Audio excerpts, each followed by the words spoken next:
লোকজন ছিল, বৃষ্টির জন্য হয়তো একটু কম লোকজন আছে, অসুবিধা নেই। আজকে আমন্ত্রণ জানিয়েছে, দেখি একটু ওটা সাদেক ভাই, জনতার পথে মানবতার পথে। আমি কয়েকদিন আগে দেখা হয়েছিল ইসলামপুরে একটা পরিবারে, তাদের ভিডিও দেখেছিলাম। সেই ভিডিও দেখে আমি কিন্তু আশরাফুলকে ফোন করি, আশরাফুল কোথাকার ভিডিও আছে, তিনি বললেন কি এখানে ওই বাড়িতেও গিয়েছিলাম আর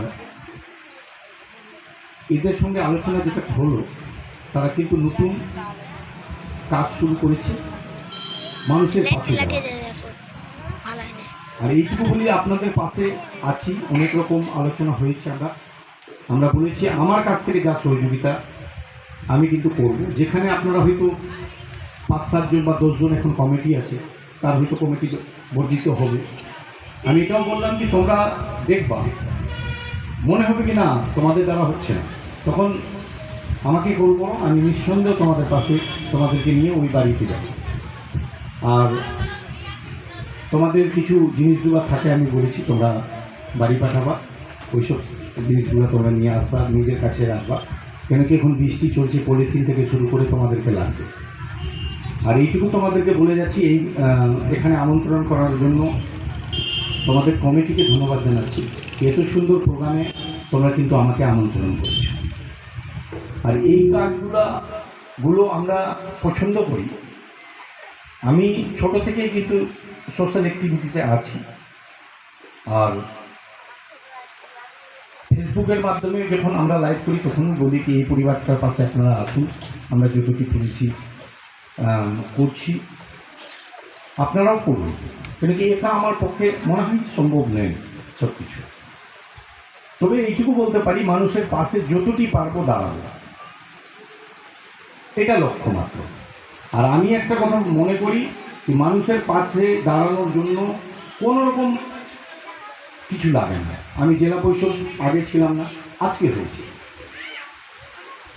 তখন আমি সাধারণ একজন শিক্ষক, ক্লাব অর্গানাইজ করতাম, খেলা করতাম। আমাদের মধ্যে পেশান চাই, ধৈর্য চাই।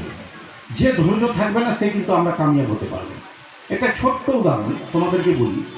যে টুর্নামেন্টটা আমি করছি সুলতাননগরে, প্রায় 16 বছর হতে চলবে, এটা এবার 16 বছর। ছোট্ট একটা টুর্নামেন্ট আমরা অর্গানাইজ করি। ওইখান থেকে এখন T20, মানে ছোটো হয়ে গেছে, 6 ওভার 5 ওভার হচ্ছে, কিন্তু আমাদের T20 পশ্চিমবাংলার মধ্যে সব থেকে বড় টুর্নামেন্ট হচ্ছে আমাদের, সব থেকে বড় পশ্চিমবাংলার মধ্যে। একটা গ্রামে হয়তো রাস্তাও নাই, ঢুকার রাস্তা আছে তো বের হওয়ার রাস্তা নেই। মাঠও ছোটো ছোটো মাঠ ছিল, ছোট ফুটবল খেলার 9 সেটের মাঠ, সেটাকে আমরা আস্তে আস্তে আস্তে করে একটা বড় জায়গায় নিয়ে গেছি। একটা ক্লাব আমরা করেছি, সে ক্লাবে আমরা বসি কম, বাচ্চাদের লেখাপড়া হয়। এখনও সেখানে শিক্ষক 14 জন আছে, তার বেতন হচ্ছে 150 টাকা। ওই বেতনটা আমরা ক্লাবে নিই না, ওই টিচারদেরকে বলি যে আপনারাই এই বেতনটা নিয়ে নিলেন, আর বিল্ডিং বা কিছু তৈরি করার জন্য আমরাই সহযোগিতা করি। তো করার জন্য কোনো পোস্ট লাগে না। তোমরা যারা চালাচ্ছ, এর জন্য যে আমাকে মেম্বার হতে হবে, জেলা পরিষদ হতে হবে, MLA হতে হবে, কিচ্ছু না। মন মানসিকতা চাই। আর যেখানে মন মানসিকতা আছে, সেখানে আমরা কামিয়াব হবো, আল্লাহ রাস্তা দেখিয়ে দেয়। আর একটা দিন মনে রাখবা, হিম্মতে বান্দা তোমাদের কথা। দুনিয়ার মধ্যে যদি তুমি নিজেকে হারিয়ে দাও, হিম্মত না করো, আল্লাহ তোমাদের রাস্তা দেখা দেয়। এটা বাস্তব সত্য। আমি অনেক জায়গায় স্ট্রাগল করছি, অনেক জায়গায় লড়াই করছি, আপনারা দেখতে পাচ্ছেন বা আগে বাড়ছি। এটা দেখছি না সামনে ব্যক্তি কে আছে, আমি নিজের বেস্ট দিয়ে যাব, এটাই হচ্ছে আমার লক্ষ্য। আমি কেন অন্যের দিকে তাকাতে যাব? আমি ছোট ছোট কাজ করছি, ওই ছোট ছোট কাজ নিয়ে আমি খুশি আছি। আমি যেটা কাজ করব সেটা ভালো করে করবো, না হলে করবো না। আমি ভোক্তাবাজি, মিথ্যা প্রতিশ্রুতি কোথাও দিই না। আপনারা দেখবেন যে আমি বলে থাকি তো আমি করবই। সে নিজের জায়গা বিক্রি করে করতে হয়, সে প্রতিশ্রুতি আমি পূরণ করব। ওই জন্য বলার আগে আমি 100 বার ভাবি কি আমি করতে পারবো কি পারবো না। আর আমি 3টা জিপি থেকে এখানে সার্ভিস চোখ, সুলতাননগর, মালিয়ারওয়ান। আগে আমি বেস্ট দিতে চাই আমার টিম।